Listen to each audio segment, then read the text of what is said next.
Hello friends, हम लोगों ने मूल में अभी तक मॉलिक्यूलर मास, मॉलिक्यूलर फार्मूला और छोटी मोटी चीज़ें मोल्स वोल्स का कॉन्सेप्ट समझ लिया था। आज हम लोग कैलकुलेशन ऑफ मोल देखने वाले हैं और यहाँ देखने वाले हैं कि मोल्स कैसे कैलकुलेट होंगे, क्या फार्मूले, 3 फार्मूले होते हैं। आज हम लोग ट्राई करेंगे कि पूरा कवर करें, ठीक है, शॉर्ट में फटाफट। चलिए, तो यहाँ पर आप लोग डाल लीजिएगा कैलकुलेशन ऑफ मोल, ठीक है। मोल कैलकुलेट होता कैसे, चलिए। तो सबसे पहला ध्यान दीजिएगा यहाँ पर। अब एक तो आपके पास तरीका है कि आप फार्मूले से भी जा सकते हैं ना, आपके पास फार्मूला होगा, आप लोगों ने देखा होगा फार्मूला, पर उसको समझ लेना बहुत इंपॉर्टेंट है। चलिए, पहला हम लोग फार्मूला देखने वाले हैं, मतलब calculation of mole by mass. तो बाय मास हम लोग देखने वाले हैं कि थ्रू मास कैसे कैलकुलेट करते हैं, ठीक है। यहाँ पर आप एक चीज समझ लो कि अगर मैं मोलर मास को मैं m मान लेता हूँ, ठीक है। अब किसी का भी मोलर मास हो सकता है। एक और चीज मैं जरा एक बार रिवाइज कर रहा हूँ। मोलर मास का मतलब क्या होता है कि मास ऑफ 1 मोल सब्सटेंस, किसी के भी 1 मोल सब्सटेंस। 1 मोल सब्सटेंस कितने होते हैं? 6.023 × 10⁻23। ये कैसे हो सकते हैं? एटम भी हो सकते हैं, ठीक है, मॉलिक्यूल भी हो सकते हैं, आयंस भी हो सकते हैं। अगर इतने नंबर में आप ले लो और उसका वेट कर लो, उसका वेट क्या हो जाता है? मोलर मास, वही 1 मोल होता है, ठीक है। इसको हम लोगों ने Na बोल के भी लिखा था, एवोगाड्रो नंबर भी बोलते हैं, ठीक है। चलिए, अब ध्यान दीजिएगा यहाँ पे कि मान लो कि मोलर मास m है, m ग्राम होगा, ग्राम में ही होता है मोलर मास, ठीक है, ग्राम पर मोल होता है आई थिंक, तो आप ग्राम में लिख लो, ठीक है। मोलर मास आपका समझ लो कि कुछ m दिया, मतलब 1 मोल का मास है मोलर मास। तो अगर m ग्राम के अंदर, m मोल के अंदर m ग्राम लिख दो, आप चाहो तो m ग्राम लिख दो। m ग्राम के अंदर 1 मोल, m ग्राम मतलब 1 मोल, ठीक है। इसका मतलब अगर मैं बोलूं कि 1 ग्राम के अंदर कितने मोल है, तो आप बोलोगे 1/m मोल। और अगर मैं बोलूं कि मेरे पास W ग्राम सब्सटेंस है, उसमें मोल कितने होंगे ये बताओ, तो आप लिख लो W ग्राम के अंदर कितने हो जाएंगे। तो 1 ग्राम के अंदर 1/m है, तो W ग्राम के अंदर कितने हो जाएंगे? W/m मोल, ठीक है ना। तो यही आपका जो है फाइनली फॉर्मूला बन जाता है। नीचे आ जाता है मोलर मास और ऊपर आ जाता है वेट, जो भी दिया है क्वेश्चन में, 50 ग्राम, 10 ग्राम, 20 ग्राम, और नीचे क्या डालोगे आप? Molar mass. उससे क्या कैलकुलेट हो जाएगा? आपका मोल कैलकुलेट हो जाएगा। चलिए, इसी चीज को यहाँ पे देख लेते हैं। इसी कैसे लिखते हैं कि मोल इक्वल टू, या फिर आप इसको नंबर ऑफ मोल्स करके लिख लो, ज्यादा एक्यूरेट रहेगा। नंबर ऑफ मोल्स क्या हो जाएंगे? Given mass by molar mass, ठीक है। एक तो आपका ये फॉर्मूला, इसी को मैंने लिखा था। ऊपर नीचे वाला क्या हो गया? मोलर मास, ऊपर वाला क्या हो गया? मास, और ये मोल। तो नंबर ऑफ मोल्स कैलकुलेट करने के लिए given mass by molar mass. अभी हम लोग सिमिलैरिटी में एक एग्जांपल देखेंगे, ठीक है। चलिए, पहले लिखा देता हूं थोड़ा सा। इसके बाद आपको अगर बोला जाए कि भाई मेरे पास मोल है और मेरे पास मास है, अब बताओ इन दोनों में इंटर कन्वर्जन कैसे होगा। ऐसा समझिए, आपको मास बता दिया, मतलब ऊपर वाली बात बता दी। आप अगर उसको मोलर मास से क्या करोगे? डिवाइड करोगे। अगर इसको मोलर मास से डिवाइड करोगे, डिवाइड बाय मोलर मास, जो कि आप फॉर्मूले में देख रहे हो, तो क्या निकल जाएगा? Number of moles. और आपको मोल्स पता है क्वेश्चन में, एक बार एज्यूम करिएगा मोल्स पता है, तो आपको ये पता है और आपसे पूछा गया कि गिवन मास कितना होगा, तो मोल्स पता है तो मोलर मास से मल्टीप्लाई कर दीजिए। तो मोल्स को मल्टीप्लाई कर दो मोलर मास से, ठीक है। बात समझ आ रही है मैं क्या कहना चाह रहा हूँ? चलिए आगे बढ़िए। अब इस फॉर्मूले का ना एक सिमिलैरिटी दिखा देता हूँ, ठीक है। अब ऐसा समझो, इसी का सिमिलैरिटी मैं यहाँ दिखा देता हूँ। इसके सिमिलर एग्जांपल है, जैसे डजन वाला आपको फंडा याद होगा। मान लो कि आपसे मैं पूछूं कि मेरे पास 36 एप्पल है, बहुत ध्यान से सुनिएगा, और मैं पूछूं कितने डजन हो गए, तो आप लोगों में से आई थिंक सभी आंसर दे देंगे, है ना। कि सर 1 डजन में 12 होते हैं और यहाँ 36 है, तो कितने हो गए? फिर तो 3 डजन हो गए, सिंपल है ना। आप बोलोगे कि सर आंसर तो कुछ है ही नहीं 3 डजन, लेकिन वही मैं यहाँ बोलूंगा तो आप बोलोगे अरे सर समझ नहीं आ रहा, है ना। चलो इस रिस्पेक्ट में इसको करके दिखाता हूँ मैं। अगर मैं आपसे पूछूं नंबर ऑफ डजन, ठीक है, तो आप क्या बोलोगे कि नंबर ऑफ डजन क्या होता है? मैं थोड़ा इसको ऐसे सिस्टमैटिक लिख लेता हूँ। नंबर ऑफ डजन क्या हो जाएगा?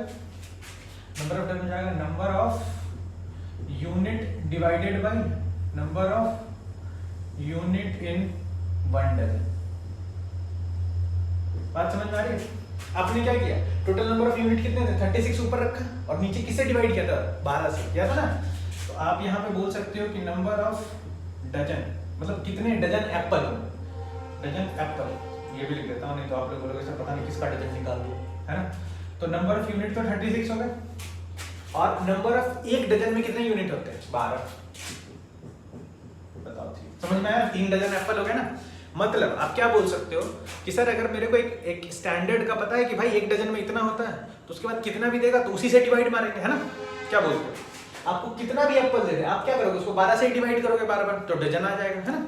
अच्छा, अब यहाँ देखिए, आपसे अगर यहाँ बोला जाए, यहाँ पे आपको मोलर मास पता है ना कि 1 मोल का मास होता है, 1 मोल का मास मोलर मास, और ऊपर कितना भी मास दे दे तो अगर मोलर मास से डिवाइड कीजिएगा तो क्या निकलेगा? मोल्स ही तो निकलेंगे। देख लीजिए जरा। तो यही सिमिलैरिटी है बस यहाँ डजन में और मोल्स में, ठीक है? चलिए अब अपने क्वेश्चन पे आते हैं। जैसे यहाँ पर क्वेश्चन आपको ये मिल जाएगा, अब इस पे क्वेश्चन बहुत छोटे मोटे क्वेश्चन पूछे जाते हैं, एक मास पूछा जाता है, एक मोल्स पूछा जाता है, मोलर मास नहीं पूछता, ठीक है? तो पहले टाइप ऑफ 1 क्वेश्चन कि नंबर ऑफ मोल्स,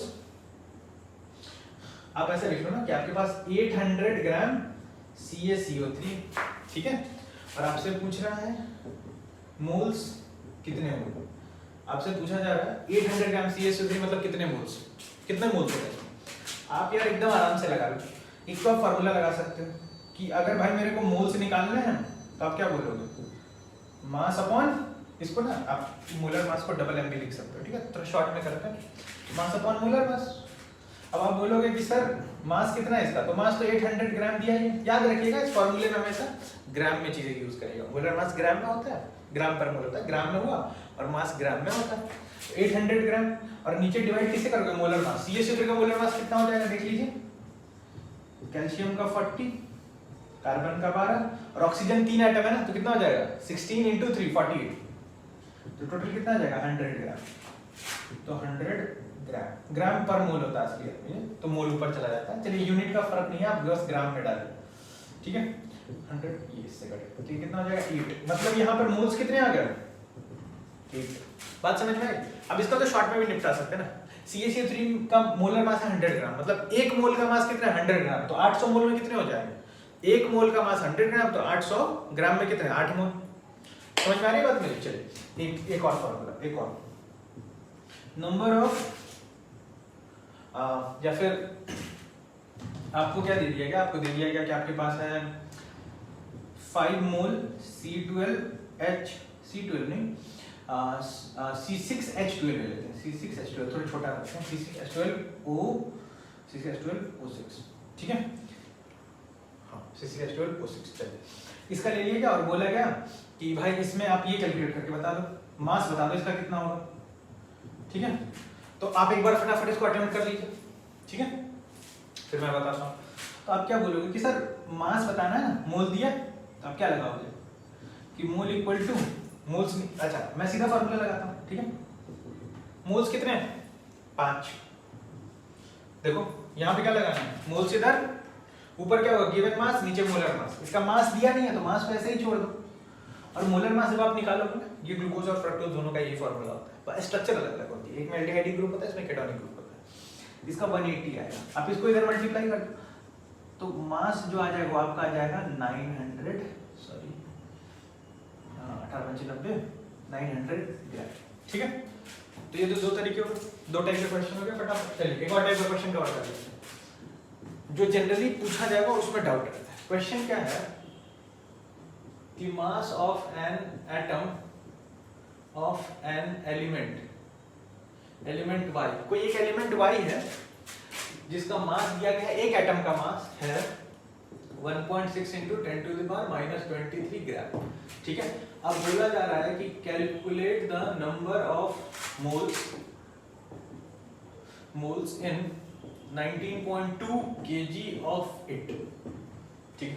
अब ध्यान से सुनिएगा मेरी बात। इसने क्या बोला है? Calculate the number of moles, sorry calculate the number of moles. Moles निकालना है ना आपको, देख लीजिए।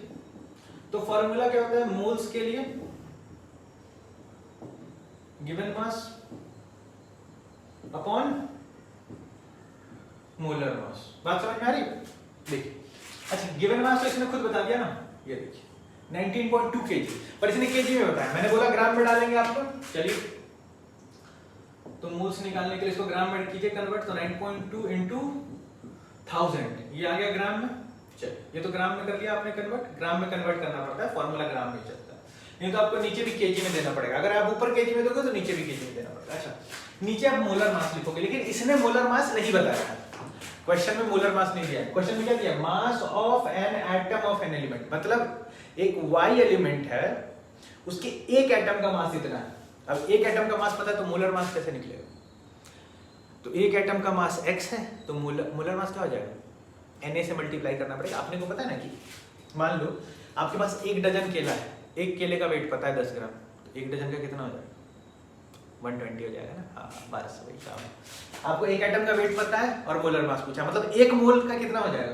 तो this number into Avogadro's number है ना, तो this number into 1.6 into 10 to the power -23, sorry यहाँ 23 कर लीजिएगा, और into Na।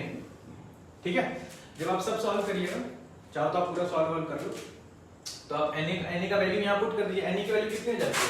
6.023 into 10 to the power -23। इसको याद रखिएगा, 23 याद रखने में आसानी हो जाएगी। आप सब वैल्यू पुट कर लो तो आपको मोल्स आ जाएंगे 2000 के अराउंड। ठीक है, अप्रोक्सीमेटली 2000। ठीक है, एक पे क्वेश्चन हो गया। उसके बाद आइए नेक्स्ट क्वेश्चन पे। ये लास्ट क्वेश्चन है अपना, फटाफट इसको निपटाएंगे।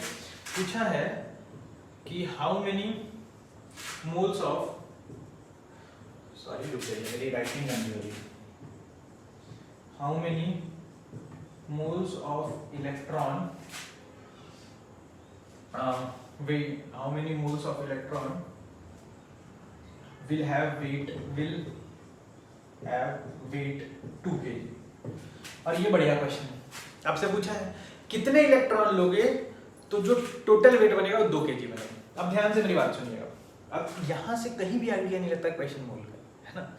सबसे पहले तो मास ऑफ इलेक्ट्रॉन आपको पता होना चाहिए, तो वो मैं बता देता हूँ। मास ऑफ इलेक्ट्रॉन होता है 9.1 into 10 to the power -31 kg।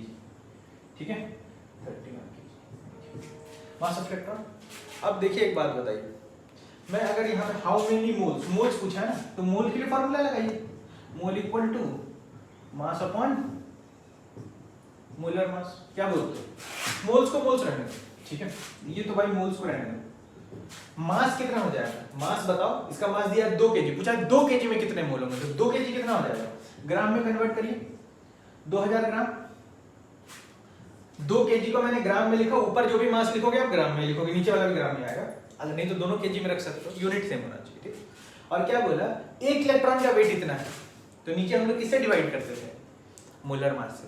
अब अगर एक इलेक्ट्रॉन का वेट इतना है तो मोलर मास कितना होगा? 1 इंटू n, तो एक का weight 9.1 into 10 to the power -31। लेकिन यहाँ देखिए, यहाँ आपको ध्यान क्या देना पड़ेगा, 9.1 जो लिखा ना आपने, ये तो एक इलेक्ट्रॉन का वेट हो गया, लेकिन केजी में आप इसमें किसमें कन्वर्ट कर लोगे? ग्राम में। आप चाहो तो ऊपर भी केजी में छोड़ दो, नीचे भी केजी में छोड़ दो, आपकी मर्जी है। तो ग्राम में कन्वर्ट करने के लिए 1000 से मल्टीप्लाई करोगे, और जो कन्वेंशन चलता रहा है ग्राम में करते हैं, इसलिए मैं ग्राम में कन्वर्ट कर रहा हूँ। तो ये एक का वेट हो गया n ग्राम, लेकिन आपको कितना चाहिए? मोलर मास चाहिए नीचे। तो मोलर मास क्या होता है? एक का weight into Na into Na। और अब आप इसको सॉल्व कर लोगे तो ये आपका आंसर हो जाएगा। ठीक है, तो इसको जरा देख लीजिए, कंफर्म करिए सही समझ आ रहा है नहीं आ रहा। और ये question I think JEE advance का क्वेश्चन है। ठीक है, जेई में आया था प्रीवियस ईयर, थोड़ा पुराना क्वेश्चन है। ठीक है, अभी मोल में डायरेक्टली ऐसे क्वेश्चन नहीं पूछा करते, पर ये बढ़िया क्वेश्चन। तो आज के लिए इतना ही रखते हैं, और नेक्स्ट जब अपने वीडियो में आएंगे तो इसके आगे वाला टॉपिक कवर करेंगे। मतलब आगे वाला टॉपिक क्या? कैलकुलेशन ऑफ मोल ही, लेकिन फॉर्मूला जो 2 और बचे हैं वो सारे। ठीक है, चलिए आज का वीडियो बाय बाय।